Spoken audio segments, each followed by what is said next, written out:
Assalamualaikum warahmatullahi wabarakatuh. Perkenalkan, nama saya Andreas Fadilah, kelas 11 MIPA 2. Pada kesempatan kali ini saya akan menjelaskan tentang kedatangan bangsa barat ke Indonesia.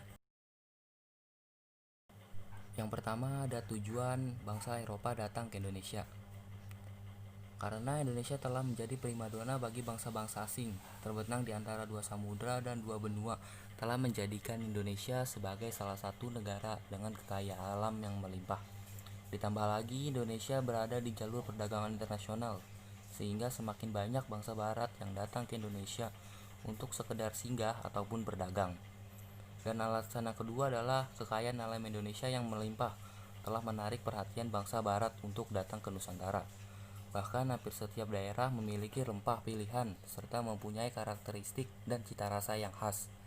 Hal inilah yang menjadikan bangsa barat berbondong-bondong untuk masuk ke Indonesia dengan alasan berdagang. Kendati demikian, tujuan awal untuk berdagang nampaknya pupus lantaran melimpahnya kekayaan alam di Indonesia yang mendorong adanya penjajahan bangsa Eropa terhadap pribumi, sehingga menimbulkan kesengsaraan dan penderitaan rakyat Indonesia. Selain karena daya tarik Indonesia merupakan penghasil rempah-rempah terbaik dan terbesar, ada beberapa faktor lainnya yang mendorong bangsa barat untuk datang ke Indonesia, yaitu motivasi 3G, revolusi industri, dan kuasainya Konstantinopel oleh Kekaisaran Turki Utsmani. Yang pertama ada motivasi 3G, yaitu kepanjangan dari Gold, Gospel, dan Glory. Motivasi ini menjadi semboyan para bangsa barat melakukan penjelajahan. Gold bermakna bahwa bangsa barat ingin menginginkan kekayaan melalui penjajahan atau yang lainnya. Bangsa barat juga ingin mendapatkan kejayaan dan kemenangan, yaitu Glory. Tujuan yang lainnya yaitu ingin memperluas keyakinan, yaitu agama Nasrani di Asia. Yang kedua ada revolusi industri. Bangsa barat ingin melakukan ekspedisi ke Indonesia, namun hal tersebut masih terbatas terkendala transportasi. Namun, dengan adanya revolusi industri bangsa barat dengan mudah menjajah Indonesia. Pasalnya, dengan adanya revolusi Indonesia memunculkan penemuan-penemuan baru, salah satunya mesin uap untuk kapal sehingga memudahkan dari sisi pemasaran. Dan yang ketiga, dikuasainya Konstantinopel oleh Kekaisaran Turki Utsmani. Pada tahun 1453, Kekaisaran Turki Utsmani di bawah pimpinan Sultan Muhammad II berhasil merebut Konstantinopel dari Kekaisaran Romawi. Dikuasainya Konstantinopel oleh Turki Utsmani mendorong para pedagang Eropa untuk mencari jalur perdagangan di luar kawasan Laut Tengah untuk mencari sumber rempah-rempah. Ada beberapa bangsa barat yang datang ke Indonesia, antara lain Belanda, Portugis, Spanyol, dan Inggris. Yang pertama ada bangsa Portugis. Portugis melakukan ekspedisinya pada tahun 1486 dipimpin oleh Bartolomeus Dias dengan menyusuri pantai barat Afrika. Tujuan sebenarnya ke India, namun gagal. Alfonso de Albuquerque berhasil mencapai Malaka pada tahun 1511. Kemudian Portugis menguasai Malaka dan Myanmar. Pada tahun 1512, bangsa Portugis di bawah pimpinan Antonio de Abreu dan Francisco Serrao berhasil sampai di Maluku dan menjalin hubungan dagang. Yang kedua ada bangsa Spanyol. Pada tahun 1522, ekspedisi Spanyol yang dipimpin oleh Juan Sebastian Elcano tiba di Maluku.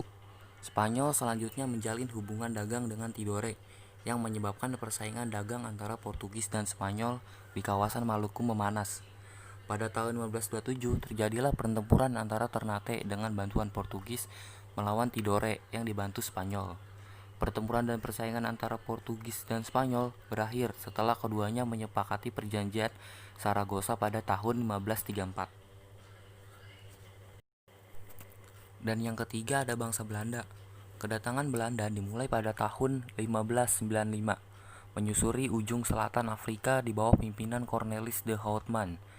Belanda tiba di Indonesia tepatnya di Pelabuhan Banten, melalui Selat Sunda pada tahun 1596. Tahun 1602 didirikannya organisasi VOC atau Perserikatan Perusahaan Dagang Belanda. Belanda berhasil menyingkirkan Portugis dari Malaka dan membujuk penguasa Banten untuk mencabut izin. Yang terakhir ada bangsa Inggris. Ekspedisi yang dilakukan oleh Inggris dipelopori Francis Drake dan Thomas Cavendish yang berlayar mengikuti jalur yang ditemukan oleh Magellan pada tahun 1597.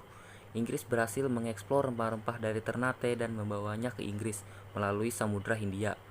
Melalui Perserikatan Dagang EEC East Indian Company, Inggris berhasil menjadi salah satu negara penjajah dengan daerah jajahan terluas di Asia. Kedatangan bangsa Barat juga memiliki dampak pada masyarakat Indonesia pada saat itu. Di antaranya adalah penjajahan yang dilakukan bangsa Eropa untuk menguasai sepenuhnya rempah-rempah bumi di Indonesia.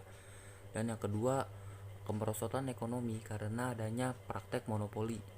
Yang ketiga, beberapa kebijakan yang diterapkan oleh VOC sangat merugikan seperti Verpflichte Referanti, kewajiban menyerahkan hasil bumi, dan Kontingenten, pajak wajib berupa hasil bumi yang langsung dibayarkan kepada VOC.